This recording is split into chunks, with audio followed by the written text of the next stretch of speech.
Bem-vindos ao PrismaCast, um ambiente de aprendizado, inovações e tendências, onde exploramos e exaltamos o conhecimento para um aprendizado constante. Eu sou o Thiago Feitosa e hoje temos o privilégio de conversar com uma especialista e referência na área de ciências, genética e toxicologia ambiental. Título de hoje, Ciência, Genética e Toxicologia Ambiental, uma jornada de impacto. Nossa convidada possui sua graduação em Ciências Biológicas pela Universidade Estadual de Campinas, em 79, mestrado em 85 e doutorado em 1990, em Genética e Biologia Molecular pela Universidade Estadual de Campinas, e livre docência em Toxicologia pela Universidade de São Paulo, 2011. Realizou o estágio de pós-doutorado na National Institute of Environmental Health Sciences e Environmental Protection Agency dos Estados Unidos. Foi professora visitante do Wilson College of Texas, norte da Carolina, né, de 2018 a 2019. Atualmente é professora titular da Faculdade de Tecnologia da Unicamp e coordenadora do Laboratório de Ecotoxicologia e Genotoxicidade do LAEG. Trabalhou 22 anos na Companhia Ambiental dos Estados de São Paulo, a CETESP. Participou ativamente da revista de resolução CONAMA e da colaboração na resolução do CONAMA. Também contribuiu com as revisões nas portarias de portabilidade no Brasil. Foi presidente da Sociedade Brasileira de Mutagênese, Carcinogênese e Teratogênese Ambiental, membro do corpo editorial da Environmental Molecular Mutagênesis, Mutagene Brasil. Gisela de Aragão Muzeiro. É alegria e honra tê-la aqui com a gente, professora. Como você está? Por favor, se apresente. É uma honra tê-la aqui com a gente. Muito obrigada pelo convite, para mim que é super especial. Muito obrigado, Thiago, pela sua energia, né, e insistência na gente conseguir achar uma data para essa realização. Então, estou muito contente. Eu não preciso me apresentar, porque você já falou tudo de mim mais um pouquinho, né? Mas tudo isso que o Thiago falou reflete, né, uma jornada de vida na área de proteção ambiental. E desculpe os nomes difíceis, mas biologia é assim mesmo. Eu estou aprendendo com a professora. É isso aí. Muito obrigado, professora. Nesse primeiro bloco, a gente vai falar um pouco sobre a formação acadêmica da professora. A professora realizou o Colégio Técnico Cotil aqui em 72 a 75. Foi isso? Não foi no Cotil, foi no Cotuca. No concorrente. Olha aí, eu aqui... Eu fiz o colégio técnico no Cotuca, sim, então eu sou Unicamp raiz, né? Eu sou Unicamp desde 1972, depois eu trabalhei um pouquinho na Unicamp, lá no colégio técnico, por um ano, fui funcionária, depois eu fiz biologia, né? Depois fiz mestrado, doutorado, e então eu sou fruto da Unicamp, né? E tenho muito orgulho de ter podido voltar para ela depois de muitos anos. Professora, qual foi o curso técnico que a professora realizou? Tecnologia de alimentos. Tecnologia de alimentos, que eu adorei. E uma coisa é certa, o que eu aprendi lá de química no colégio técnico é o que eu sei até hoje e até que eu sei bastante coisinha. Então eu sinto assim que ele teve impacto, o colégio técnico teve um impacto na minha formação, acho que até maior do que a própria faculdade que eu fiz de biologia. Que legal, que show, professora. E o que levou a professora a escolher? A professora já estava fazendo o técnico em alimentos, né? Uhum. E a professora escolheu a graduação, mas por causa de... Qual foi a matéria que a professora viu, que a professora falou assim, não, vou seguir para essa área. Na infância, a professora já queria seguir nesse caminho. Você falou assim, como era a Gisela na infância, que escolheu esse perfil, essa carreira? Tudo bem, quando eu era bem pequenininha, eu queria ser freira. Eu achava lindíssimo, eu estudava no colégio de freira, então eu achava muito lindo, botava aquelas coisinhas assim para ser freira. Depois eu comecei a fazer balé, e eu queria ser professora de balé. E depois, eu não sei, depois eu comecei a estudar, né? estudar. E eu sempre gostei. Eu gostava, eu era curiosa, eu sempre gostei de estudar. E aí eu fui para o colégio técnico por muita curiosidade, inclusive, de poder trabalhar logo, né? Então achei que era uma opção bem legal. Eu não sei como que eu escolhi alimentos, na verdade, não sei. Sei mesmo. Teve alguma matéria decisiva? Como? Então, no colégio técnico teve, para eu decidir na minha graduação. Então, acho que no colégio técnico eu fui mais por curiosidade, mas eu sempre fui muito boa em matemática. Matemática, eu fazia os exercícios na escola antes do professor explicar. Adorava fazer, sabe, passar o livro, assim, eu ia lá para frente. Então, eu gostava de matemática. Eu sempre gostei muito de lógica, muito, de coisas lógicas. E aí, eu fui fazer o colégio técnico por pura curiosidade, né? E aí, eu comecei e eu me apaixonei completamente por microbiologia. No colégio técnico, eu amei. Eu falei, gente, eu quero trabalhar com isso. E era microbiologia de alimentos, principalmente processos de fermentação.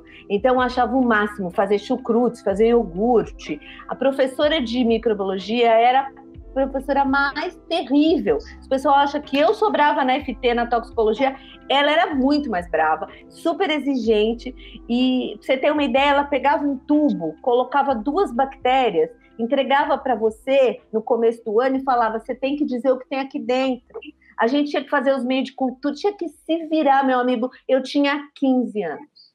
Aquilo me despertou uma curiosidade gigante. Então, eu falei, eu quero trabalhar com isso, eu quero trabalhar com microbiologia, mas nunca gostei de doença. Sabe esse negócio de doença? Não.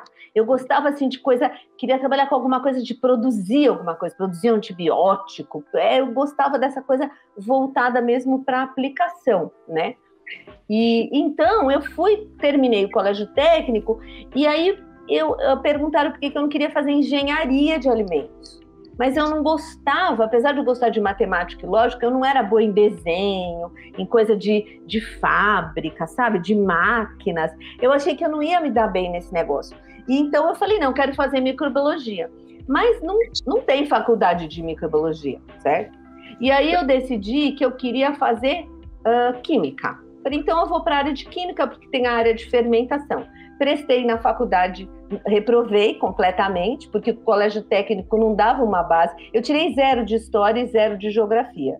Acho que eu tirei 10 de química e 0 de cada um. Então, obviamente... Exato.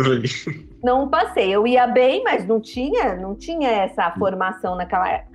E eu prestei direto e tal. Eu falei, não, Gisela, calma. Aí eu fui trabalhar, fui fazer cursinho. No meio do ano, eu resolvi prestar agronomia. Achei que agronomia podia ter a ver com alguma coisa voltada para essa parte mais tecnológica.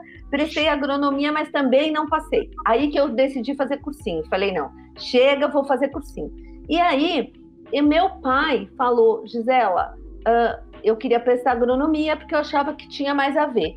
E aí o meu pai falou, Gisela, mas você vai ter que morar fora, a gente não tem condições financeiras, a gente já mudou para Campinas, que eu sou de Santos, já mudou para Campinas porque Campinas tem a Unicamp. Será que você não acha um curso, meu Deus, na faculdade aqui, para a gente não ter que gastar para você morar fora? E eu falei, tá bom, vai, já que eu também não sei o que eu quero microbiologia, não tem microbiologia em lugar nenhum, então eu vou para biologia. E aí eu prestei biologia, né?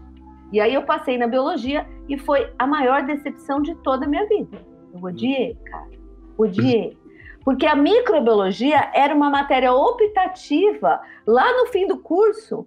E biologia era uma coisa super chata, meu amigo. Era assim, negócio de planta. As aulas eram das 8 às 6 da tarde. Tudo sobre planta, tudo sobre bicho. Meu Deus, aquilo era horrível. Eu detestava. A ponto de um professor meu me chamar na sala e falar assim, Gisela, eu vejo que você é uma pessoa super esperta, inteligente, você não nasceu para biologia, minha filha. Vai fazer outro curso, muda para alguma coisa. Mas na época não tinha farmácia, né, que é um curso que eu acho que eu gostaria de ter feito, ciências farmacêuticas, né? Para mudar para química era muito complicado, porque era... Aí eu tive a minha primeira aula de genética. E pela primeira vez, a biologia fez sentido para mim, porque genética é pura lógica. né? É lógica, quase matemático. E eu me apaixonei profundamente na genética, e a genética que eu tive foi genética de micro-organismos. Aí eu achei a minha vida, entendeu? Era micro-organismo que eu queria e a genética que eu queria, entendeu?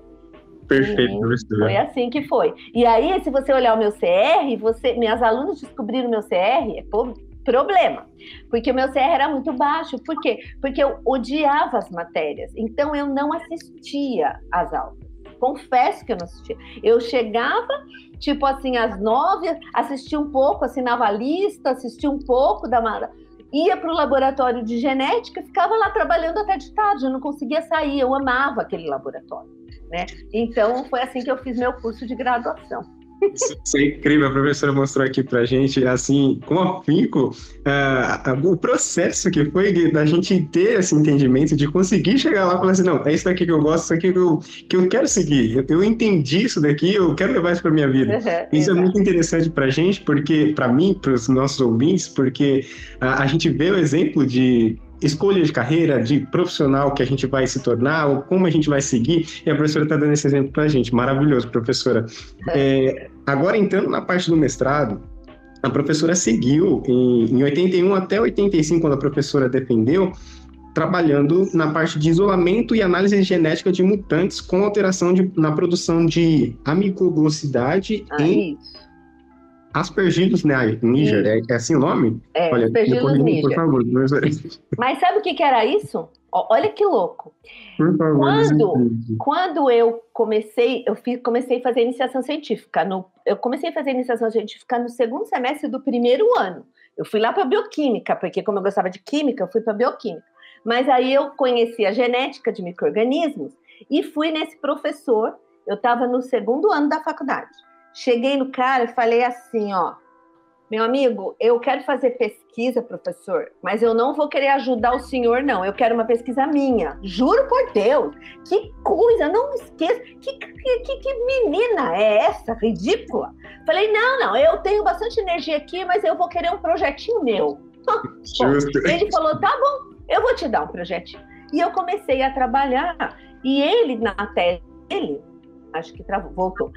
Na tese dele, ele trabalhava com produção de ácido cítrico. O ácido cítrico, ele é usado, por exemplo, a Coca-Cola precisa de muito ácido cítrico, é usado em várias bebidas, né? Vários processamentos de alimento. E quem produz o ácido cítrico é o Aspergillus niger, tá? Que é um fungo. Então, tem uma fábrica que produz o fungo, faz um reator, e ela produz o ácido cítrico. E o meu orientador trabalhava tentando aumentar a produção de ácido cítrico do fungo para ele ficar mais produtivo, através de mutações, entendeu? Então, essas foram as metodologias que a professora usou para poder isolar, né? Isso foi primeiro lá antes da minha tese de mestrado. Foi durante a graduação. Então, eu cheguei até a publicar trabalhos durante a graduação, não entendia nada, mas sei que eles descobriram um processo novo lá de cruzamento de fungos, e eu estava lá no meio, meu nome está lá no meio. Na época, eu não tinha nem a noção do que, né, era. Mas eu trabalhava muito e ajudei ele nessa pesquisa, né? E aí, o que aconteceu? Quando terminou, eu quis fazer um mestrado. E aí apareceu esse projeto que era na época do pró-álcool. Então, o que o Brasil queria? Ele queria produzir álcool, produz até hoje álcool da cana-de-açúcar. Mas existia um grupo que achava que a gente poderia produzir álcool da mandioca. Então, por isso eu trabalhei com esse negócio chique aí que estava falando. Por quê? Porque o Aspergillus niger, ele produzia uma enzima que poderia quebrar o amido da mandioca e transformar isso numa sacarose, num açúcar que poderia virar açúcar. Então, eu trabalhei numa tentativa de melhoramento genético de produção, né? Tentando aumentar a produção dessas enzimas para a gente tentar fazer álcool de mandioca. Então, esse foi o meu desafio aí no meu doutorado. Só que deu tudo errado. Não, mestrado. Deu tudo errado, cara. Deu tudo errado. Eu não consegui um fungo que produzia mais. Eu só conseguia fungo que produzia menos. Ou produzia nada. Então eu fazia mutação, mas a mutação piorava o fungo. Professor, a mutação que a professora está dizendo é a nível molecular da genética. A gente eu expunha a luz ultravioleta, né? Inclusive naquela época com a mão mesmo, não tinha nem luva, nem proteção, um absurdo. E a gente irradiava o fungo e isolava para ver se a gente achava alguma linhagem que ia ser mais produtiva. E deu tudo errado, cara, tudo errado. E aí o que aconteceu?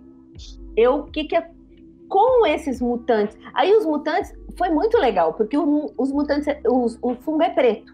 Só que conforme a gente fazia a mutação, aparecia um fungo verde, aparecia fungo branco, e aí a gente conseguiu fazer cruzamentos, e no fim eu descobri um monte de coisas de mecanismos genéticos, e não a produção de enzima em si, mas eu fiz uma ciência. Eu só mudei o título da tese, entendeu?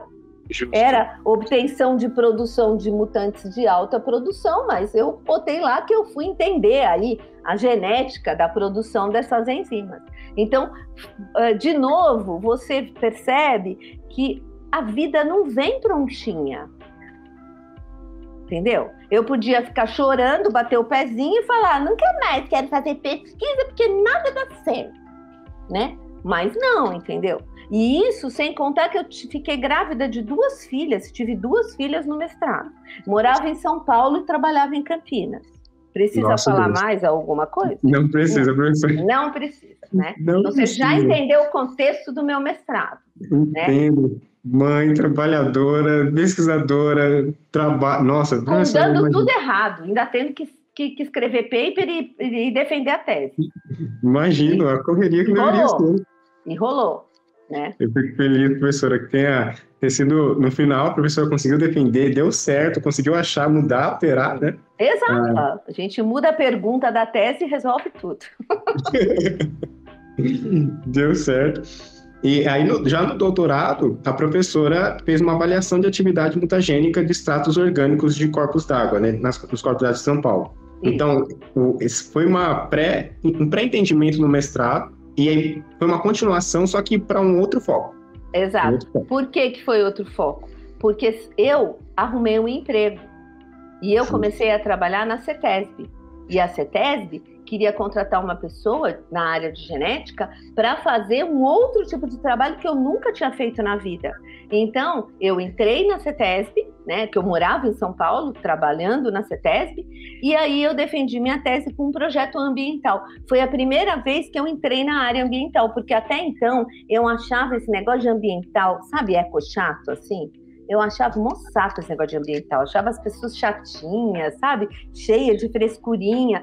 E aí, o meu emprego era na área ambiental. E aí, tinha já um projeto em andamento lá, não fui eu que inventei, não. A minha chefe lá falou, olha, tem esse projeto aqui, que a gente que teve a ideia, e você pode dar continuidade. E aí, foi que eu analisei os rios do estado de São Paulo, dentro já da CETESB, com o apoio da CETESB, para ver se eles tinham compostos mutagênicos ou cancerígenos, certo? Então, mudei completamente a minha área de atuação, né?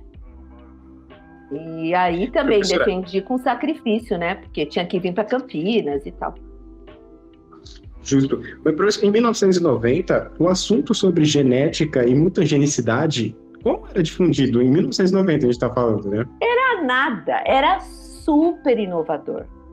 Pra você ter uma ideia, descobriu-se, foi nos anos 70 que o pessoal começou a descobrir que mutação e câncer estavam relacionados.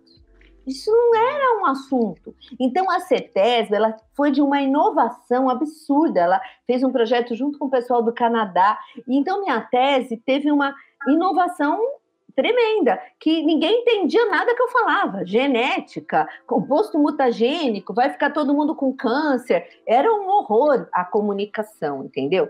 Mas então foi muito inovador e só depois de muitos e muitos anos, talvez hoje, as pessoas ainda não aplicam esse teste de uma maneira tão tão corriqueira, entendeu? Mas muito já avançou dentro desse teste, né? Mas na época era muito inovador, muito. Professora, o que é o teste de Ames? O teste de Ames é o seguinte, eles fizeram umas bactérias que modificaram elas geneticamente e eu consigo, se eu colocar um composto, por exemplo, tem esse líquido, eu quero saber se ele causa uma mutação no DNA de qualquer organismo. Como é que eu vou fazer isso no ser humano? Dar de bebê e analisar o quê? É muito complicado. Então, a gente pega essa amostra e mistura com bactérias que já têm uma mutação lá prévia, que alguém desenvolveu. Então, elas não crescem, elas ficam sem crescer. Se tiver um composto mutagênico em contato com ela, ocorre uma mutação e ela começa a crescer de volta, como se fosse uma mutação que conserta a mutação anterior. E ela começa a crescer no meio de cultura. Então, é um teste muito simples, que usa uma bactéria e que consegue dizer para a pessoa, olha, nessa amostra tem substâncias que entram na célula e causam alteração no material genético, certo? Se uma alteração no material genético acontecer, por exemplo, na célula do meu pulmão, de repente pode não acontecer nada, mas dependendo do gene que ela atingir, se for um gene que controla um tumor, aquela célula começa a crescer e vira um câncer. Então, essa é a importância da gente reduzir a exposição das pessoas a compostos mutagênicos. Então, imagine o que acontece toda vez que você pega um cigarrinho, até de maconhinha, não importa, qualquer cigarro, onde você queima matéria orgânica, gera compostos mutagênicos, e aí a gente que não bate bem da cabeça, inspira esse cigarro e põe essa fumaça dentro do pulmão. E você está deliberadamente fazendo o quê? Botando coisas mutagênicas, atiçando o seu pulmão, né? A mutação ocorre aqui, tá tudo bem. Chega uma hora que ela, cai bem num gene que controla o tumor da célula. Uma célula que pode virar tumor. E aí você tem a mutação. Por isso que tem gente que fuma e nunca teve nada, mas quem fuma tem muito mais chance de ter câncer do que quem não fuma. Beleza? Perfeito, professora. E isso entra em N questões de ética, de bioética, que a gente vai citar um pouco no terceiro bloco. Mas nesse primeiro bloco a gente conseguiu falar um pouco da área de ciências biológicas, a professora se graduou, falamos do mestrado, citamos a parte do doutorado, falamos de genética, falamos sobre biologia, das escolhas da professora e motivando a gente a entender esse processo de escolha, né? E a gente vai fechar esse primeiro bloco. Eu gostaria de falar um pouco mais, né? Porque tem um doutorado em 2011, 2018, em 2003 a professora realizou doutorados fora também do país, né? Foi em 92 a professora fez um pós-doutorado nos Estados Unidos. Uhum. E também teve também a FAPESP, teve em 2011, teve em 2019 FAPESP também, que foi fruto do que a professora descobriu no doutorado, né? Que foram escalando. Exato. Mas eu quero só fazer um comentário pequeno. Por favor. Quando você falou o primeiro pós-doutorado lá, que eu fui em 92, né? Eu estava apresentando um trabalho num congresso, bonitinha, né? O meu trabalhinho de doutorado. E apareceu um cara falando inglês comigo, conversando com ele, e ele achou meu trabalho super interessante e falou que ia me convidar para fazer um pós-doc no Instituto de Saúde Ambiental americano. E depois de 2 ou 3 meses, eu dei o meu telefone, eu falei, eu sei que ele não vai ligar, né? Óbvio. E eu dei o meu telefone e depois de uns meses ele ligou e perguntou se eu podia ir. Eu ganhei uma bolsa, cujo valor da bolsa era 3 ou 4 vezes o valor do meu salário, né? E lá foi a Gisela para fazer alguns meses de... Então, olha como são as coisas. Se a gente não se expõe, a gente não está no congresso, as coisas não acontecem, né? E depois eu continuei com contatos fora e até hoje eu cultivo muito meus amigos do exterior, onde eu fico curiosa com alguma coisa, quero descobrir coisas, eu ligo para eles e a gente divide os problemas e divide as soluções. Isso é muito incrível, professora. Obrigado por essa citação, porque a professora estava expondo o trabalho e de uma hora para outra a professora conseguiu entender com outra pessoa que ela queria expor o trabalho da professora e estava ali colocando, falando sobre pesquisa, falando sobre desenvolvimento. Isso é incrível, isso é muito incrível, professor. Isso inspira a todos nós alunos, a mim e a todos os outros alunos também, que bom. todos que estão escutando. Eu queria falar outras coisas também, professor, porque a professora tem outras formações complementares, tem 35 formações complementares, né? Eu poderia citar 3 aqui, professor. 35 formações complementares. Eu estava vendo o ato da professora. E a professora fez um curso de supervisão de pessoa na indústria que foi em 73. Foi um serviço social para a indústria, no SESI? Sim. Sabe quantos anos eu tinha? Quanto? Eu tinha 73, 16 anos. 16 anos, a professora estava dando... Não, 16 anos. Porque eu fiz colégio técnico e eu aprendi um monte de coisa nesse curso. Aí a professora estava fazendo esse curso de supervisão. Eu sempre gostei de ser chefe de mandar. O perfil do executivo em transição para o século XX, né, que isso foi em 93, perfil executivo era o que o mercado estava querendo, do perfil dos funcionários, como ele enxergava. Esse curso foi um MBA? Não, foi na USP. Não, foi na USP. Foi fantástico, foi uma espécie de MBA. E eles fizeram um curso particularmente para a CETESB e eu aprendi muito sobre gerenciar pessoas. E foi fantástico. Eu uso os conhecimentos de lá até hoje, né? Porque a gente comete muitos erros básicos, achando, sabe, que o seu funcionário quer exatamente a mesma coisa que você, entendeu? E às vezes ele quer coisas completamente diferentes. Então, eu entendi e gostei muito, principalmente da parte de gestão de pessoas. Então, eu fortemente recomendo todo mundo que um dia vai ser... Porque você não sabe quando você vai ser chefe, né? Um dia você vira chefe, e eu acho que ser chefe precisa ter formação. E eu acho que esse curso me ajudou muito. Que incrível, professora. Agora a gente vai fechar esse primeiro bloco. Né? Não acaba nunca. Fechar esse primeiro bloco. Aí onde a gente falou da história da graduação, do mestrado, da professora, do doutorado, e vamos para o nosso segundo bloco, que se chama Trajetória Profissional e Pesquisas.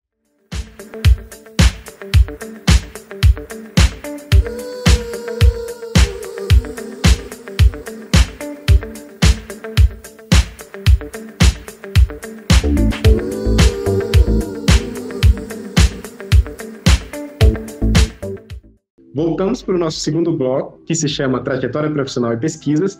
Professora, qual foi o primeiro estágio da professora? Primeiro estágio, você quer saber? Estágio? Eu tinha 15 anos.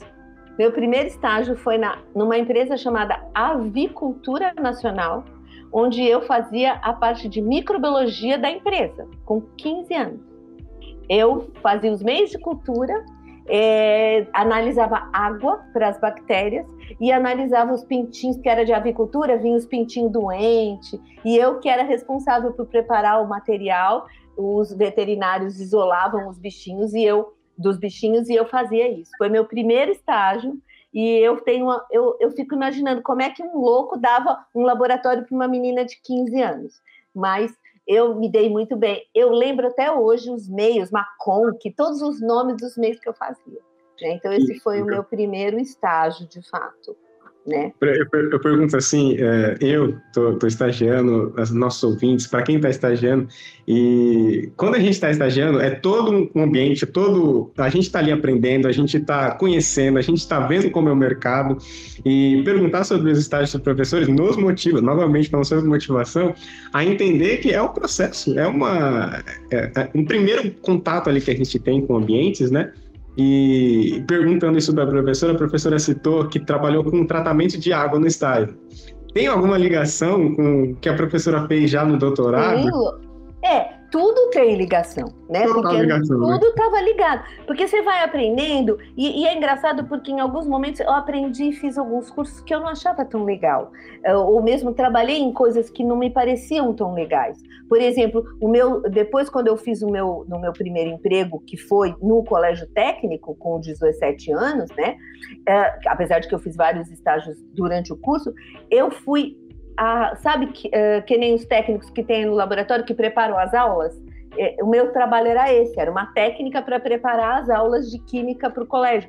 Então, eu aprendi um monte de outras coisas ali, né? Então, um outro olhar para poder atender os alunos, etc., né? Então, tudo que o cuidado no preparo, a importância da qualidade no trabalho que você faz. Imagina se eu preparasse uma coisa errada e desse uma aula prática toda errada, porque eu errei na concentração. Então, são coisas que você vai adquirindo ao longo dessas trajetórias, um pouquinho de cada coisinha, né? E aí a gente começa a entender e aprender, né? E juntar as informações. Mas eu acho, por isso que eu acho que a gente deve estar sempre ser curioso para tudo. Você nunca sabe quando aquela coisa que você até achava meio chata vai ser útil na sua vida, né?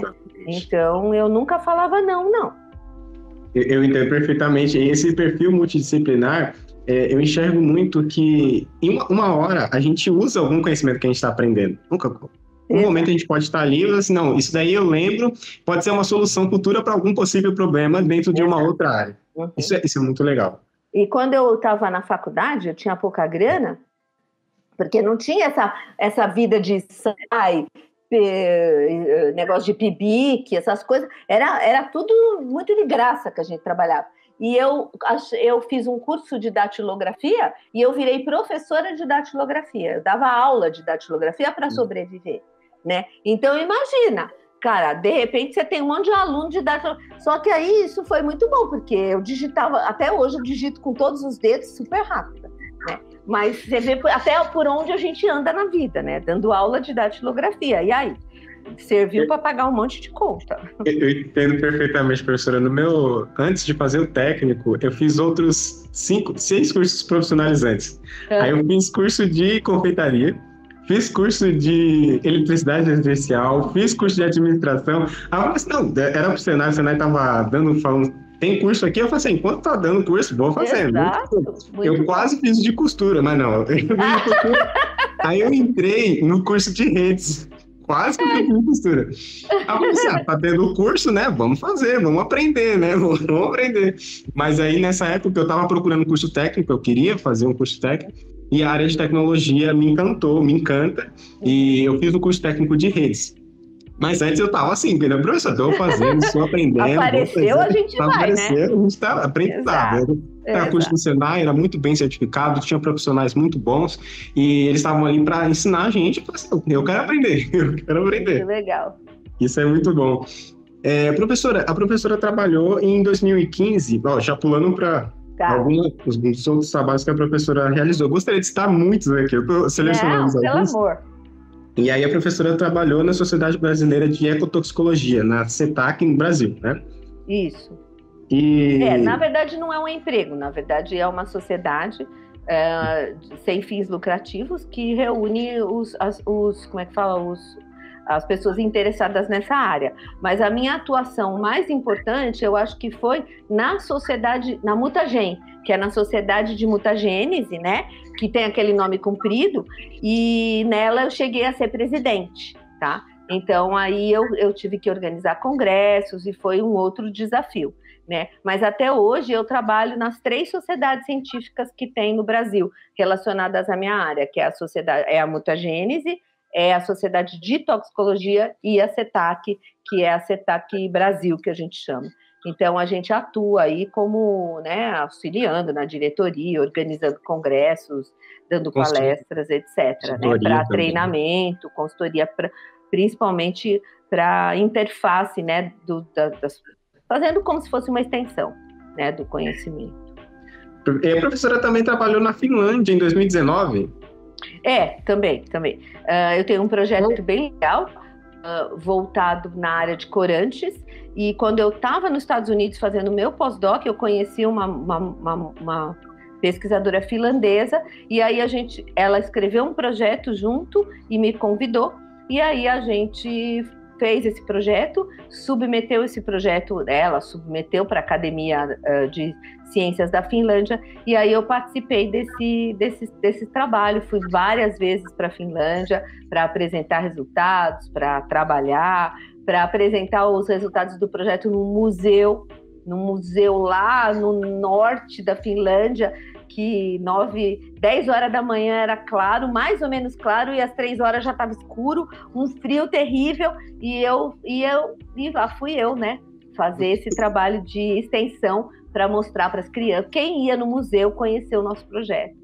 Então, são coisas muito legais. E não sei se você percebeu, mas quando a gente começa a falar em internacionalização, é um toque que eu dou. O inglês, ele é fundamental. Se eu não falasse inglês, eu jamais poderia fazer o que eu faço, o que eu já fiz, né? Porque a comunicação em todas essas situações é feita em inglês. Justo. Eu acho que isso é bastante importante.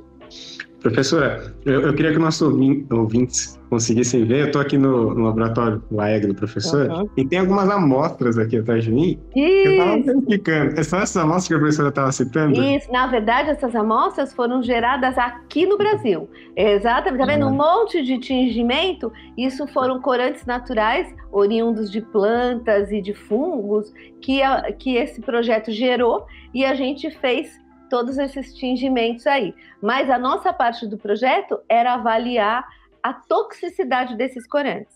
Então era muito interessante, porque alguns corantes que vinham naturais, de fungos, etc., todo mundo, é natural, que beleza. Só que alguns deles eram muito mutagênicos, que agora você sabe o que é, interferiam no DNA e causavam mutação. Então, esses a gente não deixa mais ninguém usar, né? Apesar de ser natural, colorir muito bonitinho, e aí a gente só está dentro desse projeto, a gente só deixa partir para frente, né, de utilização desses corantes, se ele não for mutagênico, né, e for pouco tóxico para os organismos aquáticos. Então essa é a nossa parte do trabalho, né, para garantir a segurança do uso desses compostos, que apesar de naturais, não é sinônimo de seguro. Perfeito, professora. A professora também foi professora nos Estados Unidos, professora adjunta nos Estados Unidos em 2019, né? Isso mesmo. Eu até hoje tenho, assim, uma cooperação muito estreita. Aliás, desde o ano 2000, que eu tenho uma colaboração com esse grupo nos Estados Unidos, né? Desde que eu trabalhava na CETESB, e aí eu sempre sonhei em passar um ano nos Estados Unidos, né? Sendo, assim, passar um ano mesmo completo. E aí eu tenho que contar uma coisinha para vocês. Lá naquela vez em 92, que a gente falou há pouco, que eu falei que o cara me escolheu, né? E eu fui passar 3 meses nos Estados Unidos.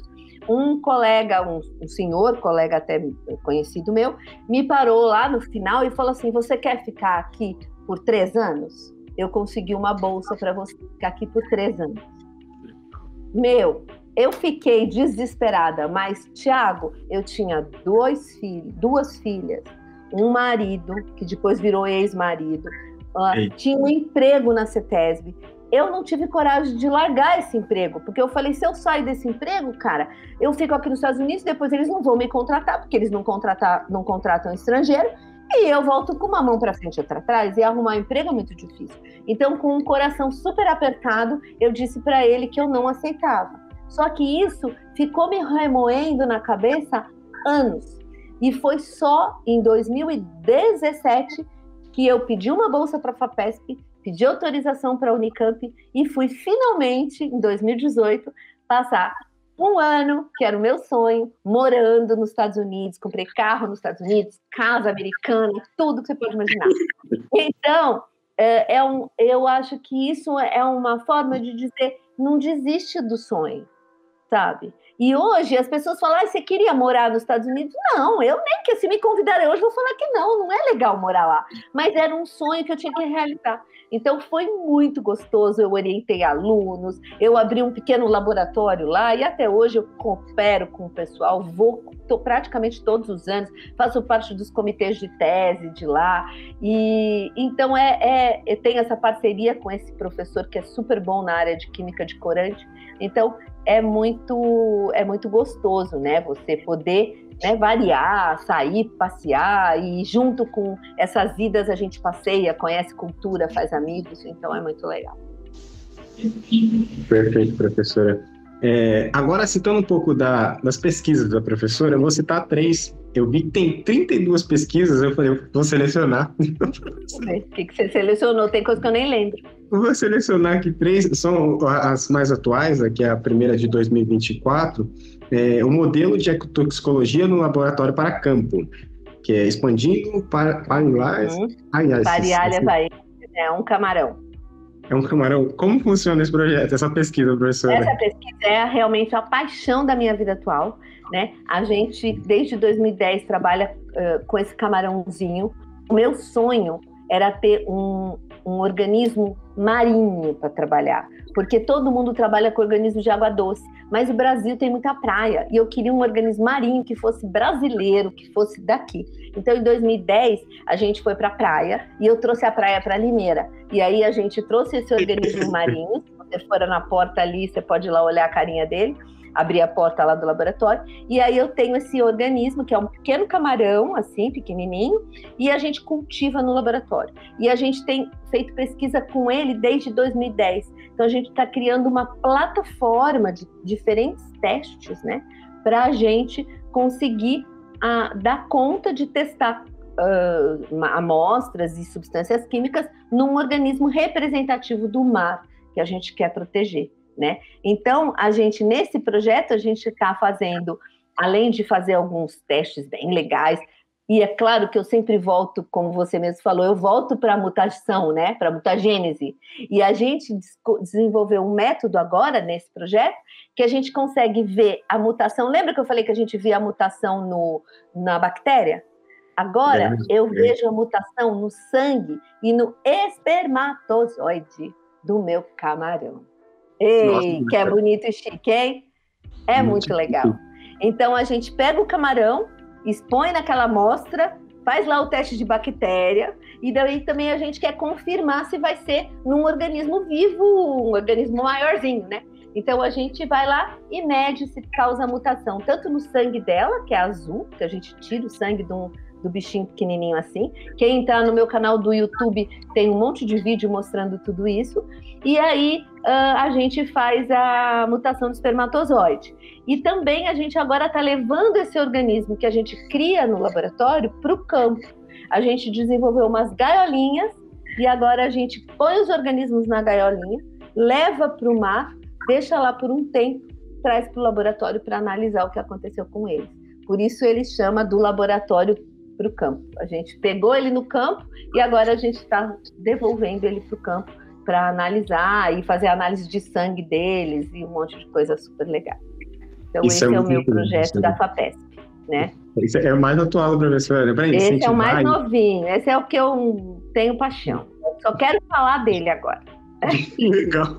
Isso é muito legal. Por exemplo, em 2023, a professora também fez uma pesquisa em relação ao destino e impactos de microplásticos e plasticidade em matrizes aquáticas e terrestres em contextos agrícolas.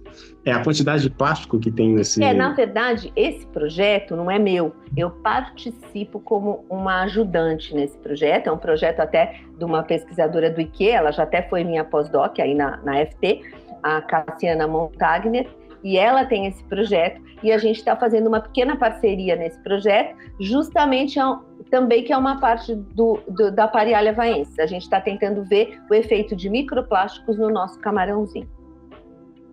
Então, eu estou ajudando nesse projeto, não é meu. Em 2023, a professora viu esses microplásticos, mas no camarão a professora também está verificando se tem esses microplásticos? Exato. E os efeitos que eles causam no microplástico. Perfeito. E agora citando de 2022, produtividade, pesquisa, estudo de toxicidade de corantes naturais para um ambiente sustentável. Eu percebo que é tudo uma construção, sabe?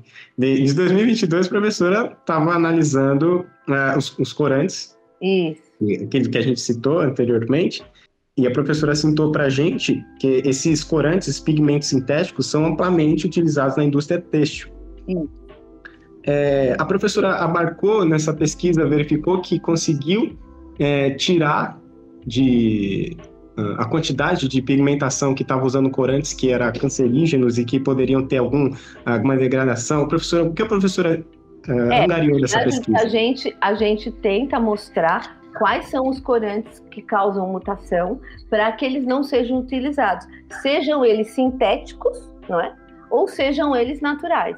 O nosso objetivo é publicar esses dados para que a comunidade produtiva, né, as indústrias, parem de utilizar esses corantes. E eu achei muito interessante porque a gente está participando fazendo algumas análises para um consórcio de indústria de moda, que é da Europa e dos Estados Unidos. Esse consórcio de indústrias nos procurou e eles querem inovar nos corantes, principalmente naturais, só que antes eles querem saber se eles são tóxicos e mutagênicos, porque eles decidiram que eles não vão usar nada que seja tóxico nem mutagênico. Então, a gente está, sim, fazendo uma diferença na vida das pessoas, porque se a gente fez esses testes e eles simplesmente testam, sei lá, 30, 40 fornecedores, tudo que deu mutagênico, ó, se for muito tóxico, também não. Então, é uma forma da gente melhorar o meio ambiente e garantir que ninguém vai usar roupa com corante mutagênico.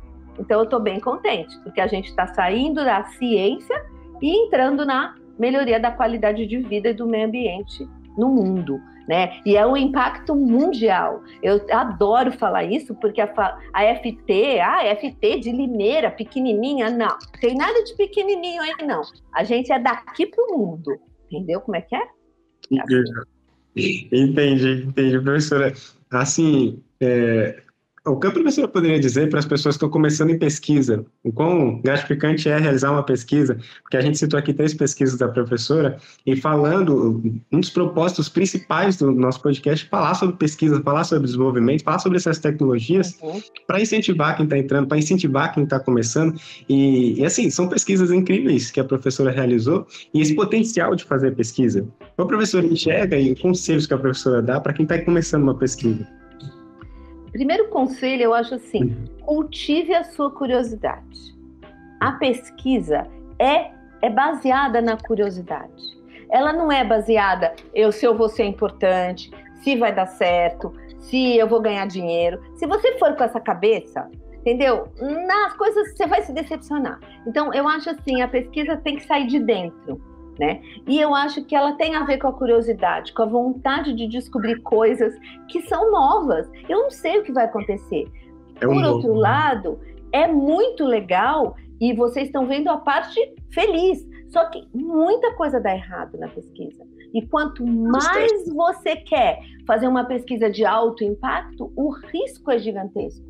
Então, por isso é que eu tenho um jeito de pensar que é assim, os meus alunos, eu tenho muitos alunos, todos vão fazer um pedacinho da minha pesquisa, não é cada um faz o que quer, eu não deixo as pessoas loucas que nem eu querendo fazer a minha própria pesquisa, não, tem que fazer um pedacinho da minha pesquisa, né? Porque daí a gente junta tudo, Thiago, e se um dos alunos dá errado, não era o que a gente esperava, mas como ele ajudou o outro aluno e nesse aluno deu certo, todo mundo publica e todo mundo participa. E então fazer pesquisa precisa ter 2 coisas importantes, ou 3, curiosidade, né? Isso é fundamental, você precisa ser curioso para descobrir as coisas, precisa ser colega, precisa aprender a dividir, não pode ser uma pessoa egoísta, ela tem que dividir, querer dividir o conhecimento e ajudar os outros para fazer uma coisa coletiva, né? E você precisa ser honesto.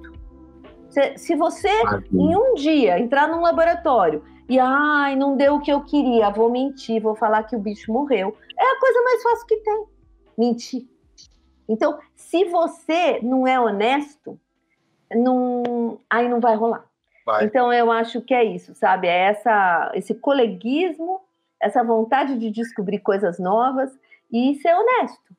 Né, ser verdadeiro. Se você vai ganhar dinheiro ou não, cara, não sei, entendeu? Mas se nada dá certo, como a gente fez vários cursos, né, Thiago? Eu posso fazer comida, digitar tese para os outros para fora. Eu não tenho medo, não. Eu não tenho medo nunca de passar fome na minha vida, né? E a gente vai achando outras maneiras. Mas eu não quero viver fazendo uma coisa que me faz mal, fazendo uma coisa que é contra os meus princípios, em que eu tenha acorde e não tenha vontade de fazer. Eu quero, né, me sentir útil e alegre, e viver tem que ser assim, né? Eu sei que é difícil, mas tem que olhar um pouquinho o lado da Poliana e olhar para o lado bom às vezes, né? Eu vou citar a Poliana daqui a pouco, professor. Eu vou fechar essa história da Poliana é boa. Vou citar nesse nosso terceiro bloco. Eu vou fechar esse segundo bloco, foi riquíssimo, a gente aprendeu, a gente entendeu, a professora citou coisas de pesquisa da carreira da professora, dos trabalhos profissionais que a professora realizou, e a gente fecha esse segundo bloco e a gente vai para o nosso terceiro bloco, que se chama Erguendo o Futuro.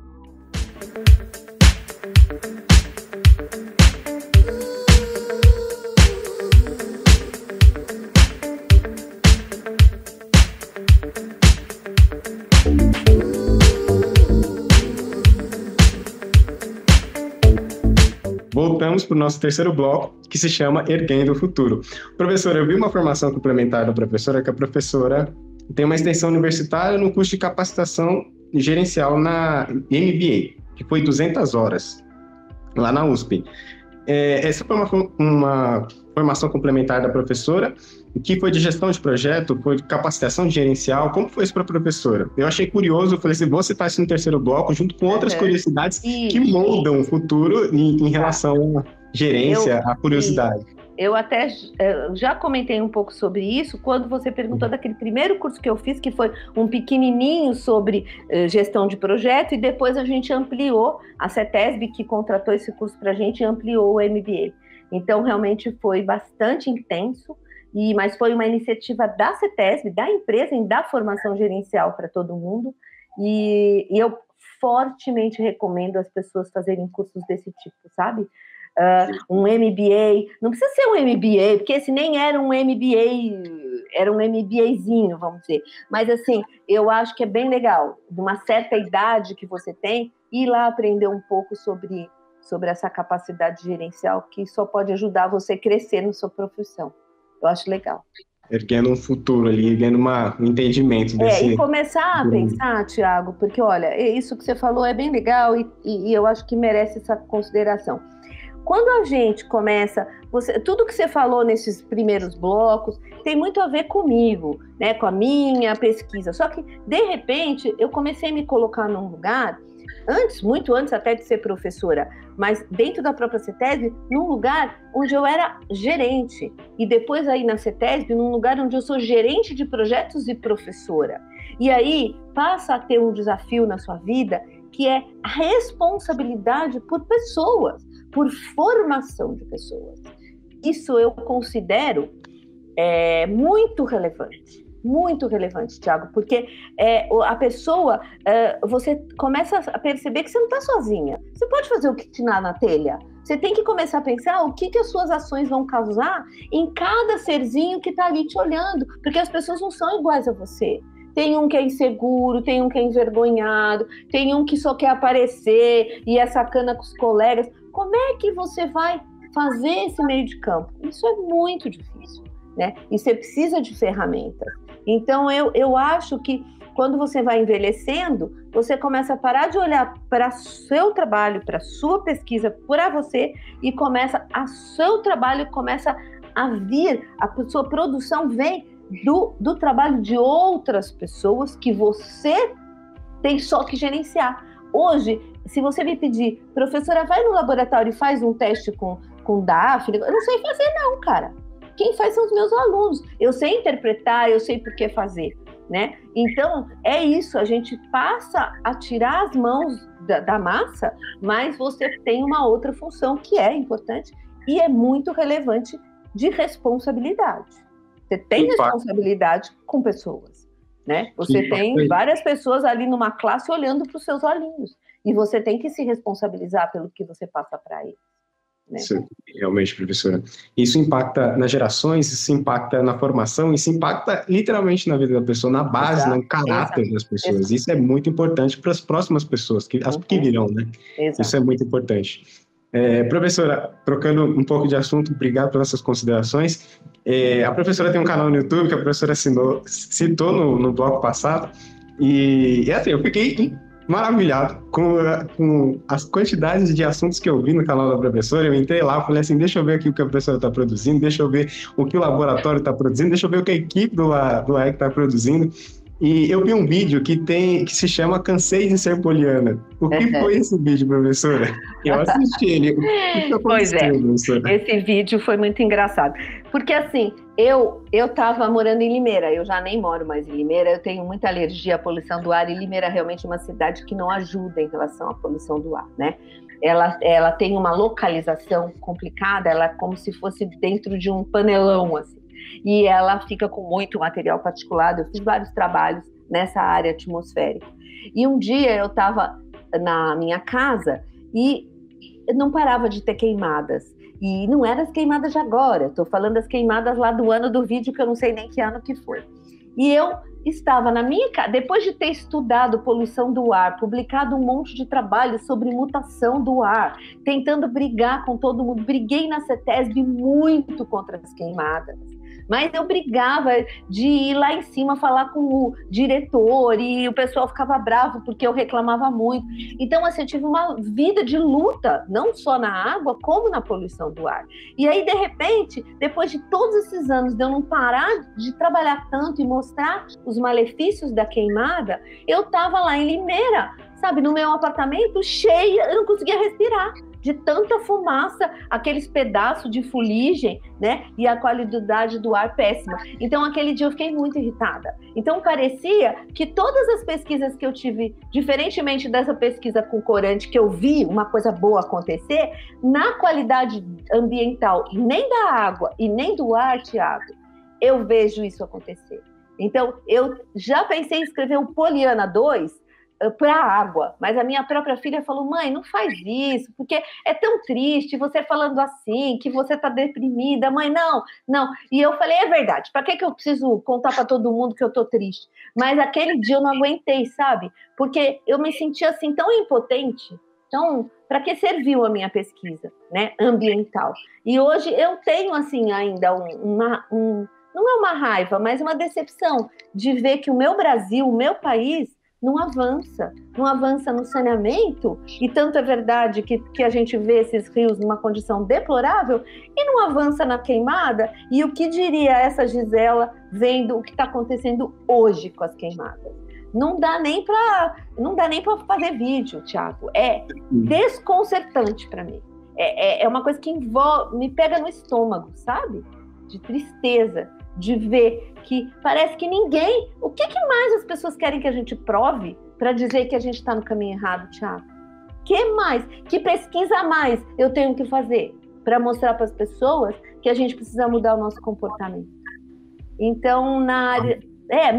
a gente tem que cuidar do meio ambiente, cuidar do saneamento, cuidar da poluição do ar, ter ônibus, parar de andar de carro, parar de... Eu sempre falo que é um cúmulo. A gente pega um carro para ir na academia, daí você liga aquela esteira na energia, que usa energia da água, a água está represada para dar energia, não tem saneamento, fica cheio de bactéria tóxica na água, sabe? É uma loucura o que a gente está fazendo. A gente entra na questão de estilo de vida mesmo, né? De repensar isso, né? Cultura cultural, né? Então, por que a gente não anda e faz academia a pé? Você precisa ir na academia, mas lá é bonitinho, eu vou conseguir um namorado. Mas a gente tinha que parar de pensar assim, entendeu? Aí usa um monte de creme e faz um monte de operação plástica para ficar bonita, sabe? Desculpa, mas não tá pegando legal todas essas, né? Esse olhar só para si. Então, acho que a gente tem que olhar aí os indígenas, olhar como eles vivem. Nós não vamos voltar para ser, né, a vida que eles tinham, não é isso. Mas a gente vai ter que repensar. Vocês, jovens, se querem sobreviver um pouco melhor, com uma condição melhor, a gente vai ter que repensar. E achar prazer em coisas simples, entendeu? Em coisas menos impactantes, né? E mais do coração, eu acho isso. Que trazem total riqueza para o entender o que a gente está vendo dessa realidade, né? Para a gente conseguir ter uma boa qualidade de vida, para a gente conseguir ter um bom ambiente nas indústrias, ter um bom ambiente no trabalho, ter um bom ambiente em casa, na família, para a gente conseguir construir uma base de entendimento geral, de conhecimentos e culturas que são passados de geração em geração, né? Isso é muito importante, professor. Esses são assuntos muito pertinentes que a gente falar sobre gera mais entendimento sobre esse assunto e fomenta esse entendimento entre as pessoas de conversar sobre isso. Conversar, falar sobre N assuntos e discutir isso. Isso é muito bom, professora. A gente está tendo uma conversa riquíssima aqui. Eu gostaria de citar outras coisas, mas nosso tempo está acabando e eu vou falar agora sobre um trabalho voluntário que a professora fez na França. Como foi esse trabalho, professora? Esse você fala agora, né, da IARC, né, da monografia. Esse cara é muito, muito trabalhoso, é totalmente, realmente voluntário. Eu lembro que meus 2 natais dessa época do ano que eu fiz esse trabalho. É um trabalho que a gente faz para a Organização Mundial da Saúde, para a Agência Internacional do Câncer, onde eles escolhem algumas substâncias químicas. Eu trabalhei com um corante, lógico, né, lá na primeira vez, e agora eu trabalhei no aspartame, né, para a gente identificar se esses compostos causam câncer. Então, tem um trabalho enorme de revisão de literatura, de reuniões, de conversas. Foi um trabalho, assim, extremamente cansativo, mas foi muito bacana conhecer gente do mundo todo. E imagina a responsabilidade de você publicar um documento, que é uma monografia, endossada pela Organização Mundial da Saúde. Então, foram 2 vezes que eu participei, e às vezes eu falo que eu não quero ir de novo, porque é muito cansativo, sabe? E eu fico com um nível de responsabilidade que me deixa muito aflita. Mas foi muito legal, e às vezes, se convidarem de novo, a gente esquece a parte ruim, vai de novo. Né? Mas, enfim, foi um trabalho muito, muito legal e de muita responsabilidade. E que, claro, também você ser chamada para esses trabalhos, inclusive ser chamada mais do que uma vez, reflete, né, na confiança e no reconhecimento da sua pesquisa, da sua qualidade como pesquisadora. Então, é sempre muito legal, né? O ego fica massageadinho. Aprendizado, eu imagino, gigantesco também, professora. Isso é muito legal. Agora, trocando um pouco de foco, eu pesquisei um pouco sobre tecnologia de CRISPR. Como funciona essa tecnologia de CRISPR, professora? Essa parte não é uma parte que eu entenda, né? Você consegue fazer algumas modificações em organismos, geneticamente de organismos, usando essa tecnologia, mas eu já saí da genética há muito tempo, então não me arrisco de falar nada sobre isso, não. Porque, querendo ou não, altera igual as coisas as pesquisas que a professora desenvolveu, a nível de DNA, altera Sim, mas aí a gente usa isso de uma forma objetiva e de propósito, né? Hoje essa tecnologia de alterações específicas em partes do DNA, eu considero elas muito importantes porque elas são usadas na tentativa de reduzir doenças ou de conseguir fazer alterações em células e poder reduzir as doenças, né? Então eu acho, até como terapia gênica e tal, mas isso não é realmente a minha mas eu vejo como uma tecnologia muito potente e muito importante, mas eu não uso e não sei explicar muito bem como funciona. Perfeito, professora. Justíssimo. Professora, a gente já está caminhando para alguma possível cura do câncer, implicações éticas que influenciam nessa tecnologia. A gente tem... Sim, você está falando dessa questão da terapia gênica, né? Eu acho que... Então, eu acho que sim, a gente cada vez está mais perto. Cada vez, as pessoas que ficam com câncer podem cada vez ficar com menos medo, porque hoje se conhece muito. Câncer sempre foi uma doença que apavora, né? A pessoa está com câncer, pronto, é morte. E não é verdade. Hoje a gente tem métodos de detecção precoce, a gente tem várias alternativas de remédios, de intervenções. Então eu acho, e essa terapia gênica, inclusive, que é possível, ela avança cada vez mais, terapias pelo sistema imunológico. Então existem várias coisas que estão avançando, mas são coisas caras, são coisas que ainda muitas vezes não estão disponíveis no SUS, né? Então, às vezes, eu acho que a implicação ética que eu mais me preocupo é que eu não sei se vai ser para todos, né? Os custos ainda são muito altos, então vão estar restritos a camadas da população que a gente né, mais rica. Mas, mesmo assim, eu considero, inclusive, que o Brasil tem um sistema... Aliás, quero parabenizar a existência do SUS. Vocês, viajando no mundo, você percebe que o SUS, se os Estados Unidos tivesse SUS, até talvez eu quisesse morar lá. Não tem, sabe? Você fica totalmente desamparado. Então, hoje eu acho que a gente tem cada vez mais pessoas envolvidas, a Cruz, fazendo trabalhos dessa parte mais de medicina preventiva. Então, muita coisa eu acho que já melhorou. E o que eu acho também que é muito importante, e isso a gente pode divulgar e fazer, é a prevenção, né? Eu não acabei de falar que é um absurdo a gente fumar, né? É um absurdo a gente se encher de churrasco e porque também tem substâncias carcinogênicas no churrasco, né? A gente permitir essas queimadas que estão aí fazendo como se eu estivesse fumando não sei quantos cigarros num dia. Então, existem coisas que a gente pode fazer na nossa alimentação, não precisa virar vegano, não. Basta a gente ter uma alimentação equilibrada, ter verduras, que são antimutagênicas, verduras, frutas, né? A gente fala de tudo colorido, quanto mais colorido melhor, beterraba, morango, cenoura, tudo isso impede que a mutação aconteça. Então, se a gente tem medo do câncer, antes de tê-lo, por que não prevenir, né? Então, eu acho que isso também faz parte da cultura, né, Thiago? Também faz parte de tudo isso, né? Tem que ter um entendimento ali real de alterar esse pensamento, né? Exato. Como a gente vai melhorar para mudar nesses pequenos detalhes e futuramente ter uma gratificação. Uma vida mais legal. Né? A gente pode se sentar todo mundo num barzinho e de repente não precisa ser torresmo, pode ser uma cenourinha molhadinha no azeite com orégano, certo? Né? Pelo menos. Então, eu acho que é isso, a gente não precisa deixar de fazer tudo, as coisas, né? Não precisa virar uma pessoa chata, mas a gente pode dar uma garibadinha aí e ter hábitos mais saudáveis e isso ser chique, isso ser legal de fazer com os amigos, né? Isso está na mão de vocês, jovens. Legal, professora. E assim, já indo para as nossas perguntas finais, como a professora enxerga que vai ser o profissional do futuro? Ele tem que entender de inteligência artificial? Ele tem que falar várias línguas? O que o profissional do futuro ele tem que ter, que a professora enxerga que futuramente isso vai ser demandado pelo mercado? Curiosidade. Eu acho que ele tem que ter, ele tem que pensar com a própria cabeça. É só isso. Ele tem que estimular e aprender a lógica.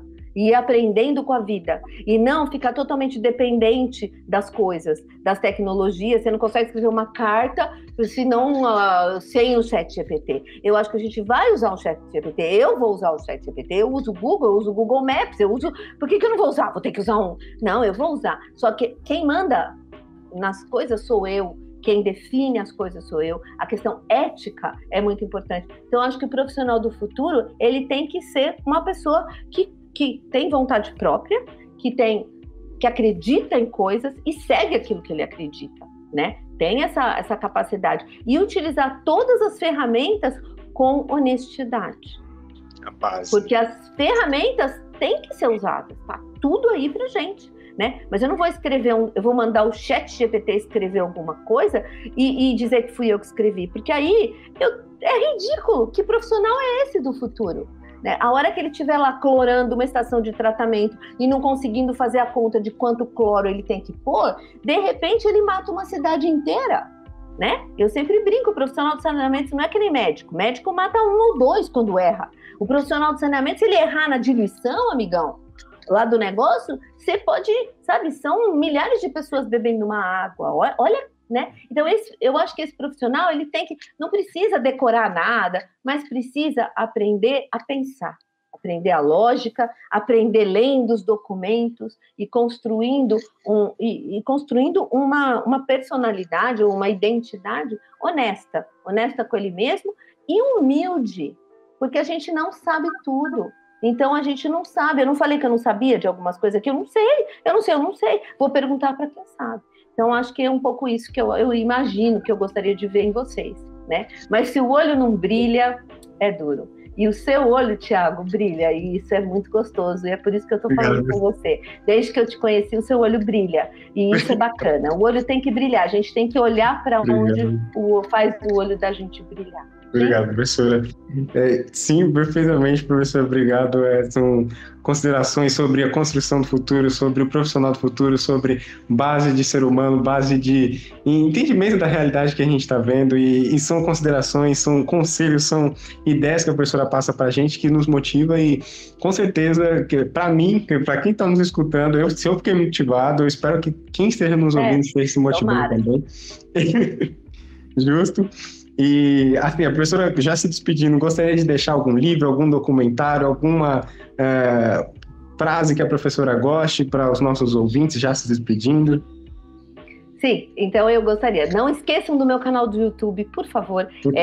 @Gisele Umbuzeiro. Vai lá, mas se inscreve, porque senão o meu youtuber, que é o Toninho, aí da faculdade, ele fica muito triste, porque ele quer que aumente o número de inscritos. Então, vão lá, se inscrevam, assistam o canal. O que vocês quiserem, de repente, mandar mensagem, quero isso, quero aquilo, não gostei disso, pode falar.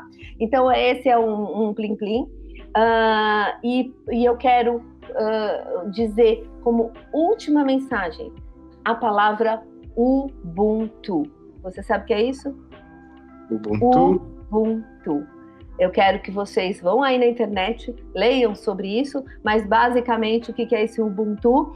É esse conceito onde tem uma pessoa, coloca lá uma cesta de frutas e fala para todas as crianças, quem chegar primeiro ganha as frutas. E essas crianças, o que elas fazem? Elas dão as mãos e chegam juntas e comem todas juntas a fruta. Então é isso que eu acredito. É nisso que eu quero que vocês pensem.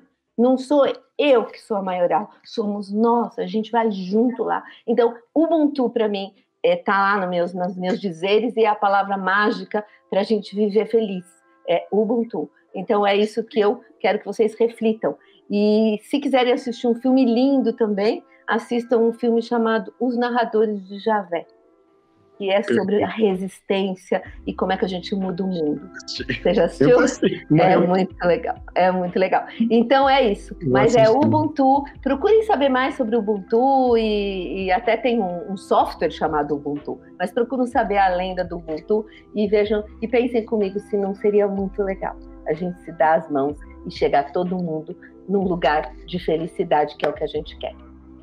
Maravilhosa, professora, maravilhosa. A gente encerra por aqui. Eu quero dizer, desde o início do nosso podcast, do nosso PrismaCast, a gente viu a carreira da professora, a gente falou sobre a parte profissional da professora, a gente falou sobre pesquisa, a gente refalou sobre pesquisa e como a professora chegou nesse entendimento do que ela queria seguir, das outras partes profissionais da professora também, na carreira, na família da professora, falando do ambiente aqui, os trabalhos fora do país, mas no final a gente falou sobre o profissional do futuro, a gente falou sobre curiosidades da carreira da professora. Eu só tenho a agradecer a professora de ter topado participar aqui com a gente, de falar um pouco dessa história da carreira da professora. Muito obrigado, de coração.